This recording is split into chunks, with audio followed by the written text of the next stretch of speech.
आज के इस वीडियो में हम बहुपद के शून्य ज्ञात करेंगे और बहुपद के शून्य को तथा बहुपद के गुणांकों के बीच में जो संबंध होता है उसकी हम जांच करेंगे। मैं आपको थोड़ा याद दिला दूं, हम द्विघात बहुपद की बात कर रहे हैं तो ax वर्ग प्लस bx प्लस c ये द्विघात का बहुपद होता है, मानक रूप होता है और a not equal to zero, ये a का मान जीरो नहीं होना चाहिए। अगर द्विघात बहुपद का मानक रूप आए लिखने को तो आपको इस तरह से लिखना है। यहाँ a b c क्या है, वास्तविक संख्या है, ठीक है, और x क्या है, चर है। तो इसके दो शून्य होंगे, इसके घातांक दो है तो इसके दो शून्य होंगे, इसके दो शून्य होंगे। ये शून्य मतलब x के दो मान होंगे। ये दो शून्य समान हो सकते हैं, अलग अलग हो सकते हैं, ठीक है। अब मान लो दो शून्य में एक शून्य हमने अल्फा मान लिया और एक शून्य हमने बीटा मान लिया, तो इनका योग अल्फा प्लस बीटा बराबर क्या होता है, माइनस बी बटे ए। तो ये शून्य के गुणांक हैं, बहुपद के गुणांक, ये x का गुणांक है, ये x का गुणांक है, और शून्य को का गुणा अल्फा गुणा बीटा बराबर सी बटे ए होता है, जहाँ पे सी क्या अचर राशि है और ए क्या एक्स का गुणांक। तो हमको वास्तव में एक बहुपद दिया रहेगा, हमको ये बताना है कि ये इसके बराबर होता है, ये इसके बराबर होता है। देखते हैं, मैं एक आध प्रश्न आपके सामने कर देता हूँ। तो ये प्रश्न है एक्स वर्ग माइनस 2x माइनस 8, इसके दो शून्य होंगे, एक्स के दो मान होंगे। तो पहले हमको इसके गुणनखंड विधि से हमको इसके शून्य निकालना है, शून्य ज्ञात करना है। फिर जो शून्यक हैं और जो इसके गुणांक ए बी सी, इनके बीच में संबंध बताना कि ये संबंध सही है। तो देखते हैं। तो सबसे पहले मैं कर रहा हूँ गुणनखंड करेंगे। पहले हम इसके लिए पहले यहाँ पे x का गुणा कितना है, 1। इस 1 का गुणा हम इस 8 में करेंगे, 8 1 अट्ठे 8। अब हम इस 8 के करेंगे गुणनखंड, 1 गुणा 8, 2 गुणा 4 और बस। अब और नहीं होंगे क्योंकि ये वापस हम लोग ये मिलेंगे। अब हमको ये देखना है या तो हम जोड़ेंगे या हम घटाएंगे। तो जोड़ने या घटाने पे हमको यहाँ पे 2 मिलना चाहिए। तो देखो 8 और 1 9, तो ये काम का नहीं है। 4 और 2 6, ये काम का नहीं, जोड़ने पे बात नहीं बन रही। तो हम घटा के देखेंगे, 8 में से 1 गए तो 7, तो घटाने से बात नहीं बन रही। 4 में से 2 गए तो 2। एक बात और ध्यान रखो, इसका चिन्ह देखो, जो अचर राशि है अगर ये माइनस की है तो इसका मतलब ये है कि हमको घटाना पड़ेगा, ठीक है। तो अब घटाना है, ये माइनस का है तो घटाएंगे। 8 में से गए तो 7, तो ये हमारे काम का नहीं है। 4 में से 2 गए तो 2, ये हमारे काम का है। अब हम क्या करेंगे, ये जो मध्य पद है इसको अपन देखो ऐसे लिखेंगे, ये एक्स वर्ग, ये माइनस ये लगाया यहाँ पे, और उसके बाद यहाँ पे एक कोष्टक लाया, इसको लिखा 4 में से 2 घटाना है, तो 4x माइनस 2x। देखो 4x में 2x आएगा, 2 आएंगे नहीं आएंगे, ये 2x को मैंने ऐसे लिख दिया, ये माइनस ये लिखा मैंने, ये 8। अब कोष्टक खोल दो। ध्यान रखो यहाँ कोष्टक लगाना है और यहाँ पे जो चिन्ह है वही चिन्ह यहाँ पे आएगा। अगर यहाँ प्लस होता तो यहाँ प्लस आता है। अब हमको एक बात मालूम है, कोष्टक के बाहर माइनस चिन्ह होता है तो कोष्टक खोलने पे इनके चिन्ह बदल जाएंगे। तो ये प्लस का है तो माइनस का हो जाएगा, और माइनस का है तो ये प्लस का हो जाएगा। कब, यहाँ माइनस होने से। इस माइनस के कारण ये -4 हो गए, ये प्लस के 2x हो गए, -8। अभी तक कितने पद थे, 1 2 3 थे। अब 1 2 3 4 पद मिल गए, 2 2 के जोड़े बना लो। अब इसमें से क्या आ रहा है कॉमन, x आ रहा है कॉमन। क्या आ रहा है इसमें से, x आ रहा है कॉमन। तो यहाँ से x ले लो कॉमन, तो x -4 प्लस यहाँ से 2 आ रहा है कॉमन, तो x -4। देखो इस कोष्टक में जो है, इस कोष्टक में जो है वही हमको इस कोष्टक में मिलना चाहिए। दूसरी बात, कॉमन निकालने का मतलब होता है भाग देना। जो संख्या, जिस संख्या का भाग जा रहा है वो अपन बाहर निकाल लेते हैं। इसमें 2 और 8 में 2 का भाग जा रहा था, तो भाग, और हमने इसमें भाग दे दिया तो ये अंदर बचेगा। अब यहाँ पे 1 2 3 4 पद थे, यहाँ पे कितने हो गए, 1 और 2 पद बचे। इन दोनों में से क्या आ रहा है कॉमन, x -4 कॉमन आ रहा है। तो यहाँ से बचेगा ये x और यहाँ से बचेगा ये 2। ठीक है। तो देखो घातांक 2 थी तो हमको इसके क्या मिल गए, 2 हमको गुणनखंड मिल गए, जितनी घातांक होते उतनी हमको गुणनखंड मिले, ये गुणनखंड अलग अलग है।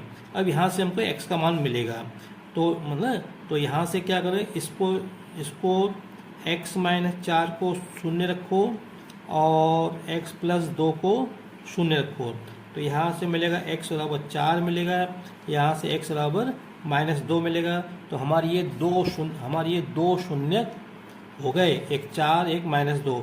एक को लिखो अल्फा रखते हैं, एक को लिखो बीटा बराबर -2। एक अल्फा हो गया, एक बीटा हो गया।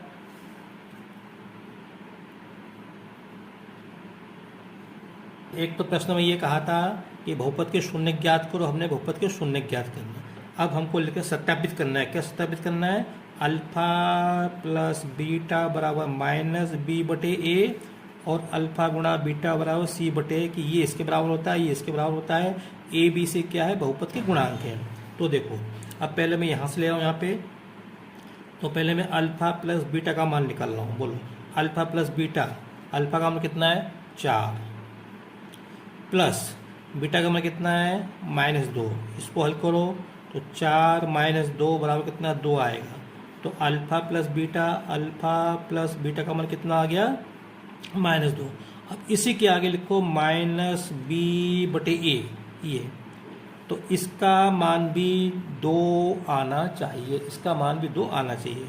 तो बराबर हम क्या करेंगे, ये लिखा बराबर माइनस लगा है, बी का मान कितना बोलो, बी का मान देखो बताता हूँ आपको, ये था ना अपना बहुपद, तो यहाँ से ए का मान 1 मिलेगा, बी का मान -2, सी का मान -8। ए का मान 1, बी का मान -2 और सी का मान -8। तो यहाँ पे ये माइनस तो आता ही आता है, और यहाँ पे बी का मान कितना है -2 और ए का मान कितना 1। तो देखो यहाँ पे ये माइनस प्लस हो जाएगा 2/1, तो 2/1 मतलब 2, तो -b/a बराबर क्या हो गया 2। इसका मतलब क्या है, इसका मान 2 है, इसका मान भी 2, इसका मतलब ये दोनों क्या आपस में बराबर है। इसका मतलब ये है अल्फा + बीटा बराबर -b/a। एक तो ये आ गया। अब हमको ये बताना है, अब पुनः अल्फा गुणा बीटा बराबर अल्फा का मान कितना है 4, बीटा का मान कितना है -2, गुणा करेंगे कितना आएगा 8। तो अल्फा गुणा बीटा का मान कितना आएगा -8। हमको c/a का मान निकालना है, तो c/a का मान भी -8 आना चाहिए। तो देखते हैं c/a, c का मान कितना है देखो -8, a का मान कितना है 1, तो ये -8 हो गया। तो इसका मान भी -8 और c/a का मान भी -8। इसका मतलब ये है अल्फा गुणा बीटा बराबर c/a। बस c हमको बताना आता है, एक ये बताना, ये बताना जो हो गया सीधा। अगला प्रश्न देखते हैं बच्चों। ये प्रश्न है, ये बहुपद है 6x² - 3 - 7x। अभी इसमें दिक्कत है, इसको हमको ये क्रम से नहीं है, पहले x² आना चाहिए, फिर x वाला पद आना चाहिए, फिर अचर पद आना चाहिए। यहाँ पे हो ये रहा है x वाला पद बाद में लिखा है, तो इसको अपन क्रम से लिख लेंगे। तो 6x² और चिन्ह का भी ध्यान रखना है, ये -7x लेना है। अब ये हमारा क्या हो क्रम से हो गया है, ठीक है, अब ये सही क्रम हो गया है। अब यहाँ पे a का मान लिख लो, a का मान 6, b का मान -7 और c का मान -3, ठीक है। अब क्या देखना है, अब हमको इसको गुणनखंड करने और इसके शून्य निकालने हैं। तो फिर वही काम करेंगे, 6x² - 7x - 3। जैसे मैंने पिछले प्रश्न में आपको बताया था 6 का गुणा 3 से करो तो कितना आएगा 18। अब इस 18 के गुणनखंड करना है, क्या क्या हो जाएंगे 1 × 18, 2 × 9, 3 × 6। बस अब और नहीं होंगे, अगर होंगे तो ये वापस हम लोग यही मिलेंगे ना। तो अब देखो यहाँ पे क्या करना है, यहाँ माइनस है, इसका मतलब ये कि ये हमको घटाना है, ठीक है। तो घटा के हमको 7 मिलना चाहिए, क्या मिलना चाहिए 7। 18 में से गया तो 17, ये काम का नहीं है। 9 में से 2 गए 7, ये काम का है। 6 में से 3 गए 3, ये काम का नहीं है, तो ये काम का है। 9 में से 2 जाएंगे 7। तो अब ये लिखेंगे 6x² माइनस कोष्टक में, कोष्टक जो लगाना 7x को लिखें 9x - 2x, ध्यान रखो, बड़ी संख्या पहले लिखो, छोटी संख्या बाद में लिखो। -3 मैंने 7x को मैंने ये इस तरह से मैंने लिख दिया कोष्टक में। अब कोष्टक खोल लो, 6x वर्ग माइनस 9x, तो ये चिन्ह बदल जाएंगे अंदर के, तो 2x माइनस 3। अब 4 पद हो गए, इसमें से देखो 2 के जोड़े बना लो, इसमें से क्या आ रहा है कॉमन, इसमें से x भी आ रहा है और 3 भी आ रहा है कॉमन, क्योंकि 3 का भाग 6 में जा रहा है, 9 में जा रहा है, तो यहाँ से इसका भाग देंगे तो कितना, 3 दूनी 6, x बचेगा, -3 का भाग 9 में दोगे 3 बचेगा, प्लस यहाँ से कुछ नहीं आ रहा कॉमन, तो कुछ नहीं आ रहा मतलब 1 का भाग जा रहा है, तो 1 का भाग देंगे तो ये संख्या बचेगी। अब पहले देख लो जो इस कोष्टक में है वो इस कोष्टक में है कि नहीं, हाँ है। बस तो पहले 4 पद थे, अब 1 और ये 2 पद रह गए यहाँ पे, ये प्लस ही वाला रहा। अब इनमें से क्या आ रहा है, 2x माइनस 3 कॉमन आ रहा है, तो यहाँ से बचेगा 3x, यहाँ से प्लस 1 बचेगा। देखो घातांक 2 थी तो हमको इसके क्या मिले, 2 हमको गुणनखंड मिले। अब हमको यहाँ से इनको रखो, यहाँ से हमको x का मान निकालना है, तो इसका आंसर ये है 2x 3 माइनस बराबर 0, या 3x प्लस 1 बराबर 0। यहाँ से क्या मिलेगा, x बराबर क्या मिलेगा, 3/2 मिलेगा, यहाँ से क्या मिलेगा, -1/3 मिलेगा। तो ये जो हमारे शून्य का आ गया 3/2 और -1/3, ये 2 शून्यक हैं। एक इसको रखो अल्फा के बराबर, इसको बीटा के बराबर, तो अल्फा बराबर 3/2 और बीटा बराबर -1/3। सवाल हो गया पूरा, अधूरा हो गया। अब हमको ये शून्यक अल्फा बीटा और ABC में हमको संबंध बताना है। तो जैसे तो पहले हमको निकालेंगे, पहले अल्फा प्लस बीटा का मान निकाल लेंगे। बोलो अल्फा का मान कितना है, 3/2, फिर क्या प्लस है तो प्लस, बीटा का मान कितना है -1/3। इसको हल करो, इसको हल करेंगे तो कितना आएगा, लघु उत्तर आएगा 6 आएगा। यहाँ पे आएंगे 2 3 6, तो 3 3 9, यहाँ प्लस माइनस तो माइनस हो जाएगा यहाँ पे, और यहाँ पे आएंगे 2, तो ये हो जाएगा 9 में से 2 का 7/6। अब हम मान निकालेंगे अभी -b/a का। देखो अल्फा प्लस बीटा के स्थान के साथ में अगर आप c/a रखोगे तो बात नहीं बनेगी ना, क्योंकि इसका और c/a का संबंध ही नहीं होता है, इसका संबंध इसके साथ होता है, तो इसलिए माइनस लेना है अपने को, -b/a। तो इसका मान क्या आना चाहिए, 7/6 आना चाहिए, ठीक है। तो बराबर माइनस तो ये लगाया। अब b का मान कितना है, देखो b का मान ये रखा -7 और a का मान 6। ये माइनस तो पहले सीधा, यहाँ -7 और लिखा है अपने, बटे में 6, तो माइनस माइनस प्लस हो गए, प्लस 7/6।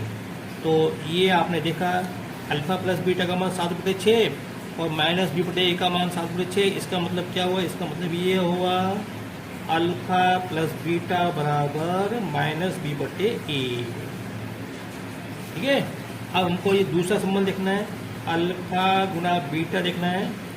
अल्फा गुना बीटा बराबर, अल्फा कितना है हमारा 3/2, बीटा कितना है -1/3, तो ये 30 से निकट जाएंगे तो क्या चलेगा -1/2। तो अल्फा गुना बीटा का मान कितना है -1/2। अब हम c/a का मान निकालते हैं, तो c का मान कितना है -3, a का मान कितना है 6, तो 3 से 6 कट जाएंगे 1/2 बार, ये माइनस इसके साथ आएगा। तो देखो अल्फा गुना बीटा का मान -1/2 और c/a का -1/2। इसका मतलब ये है अल्फा गुना बीटा बराबर c/a। बस यही हमको करना था। तो एक ये हो गया, एक ये हो गया, ठीक है बच्चों। अगर आपको मेरा वीडियो पसंद आया हो इसे लाइक करें, शेयर करें, सब्सक्राइब करें। आगे के प्रश्न आगे के वीडियो में अपन करेंगे, ठीक है। Thank you. मैं एक बात आपसे और कहना चाहता हूँ कि इसके साथ साथ ये जो प्रश्न है इनको भी आप देख लें, समझ लें, प्रैक्टिस कर लें। यहाँ पे वीडियो को थोड़ा रोक के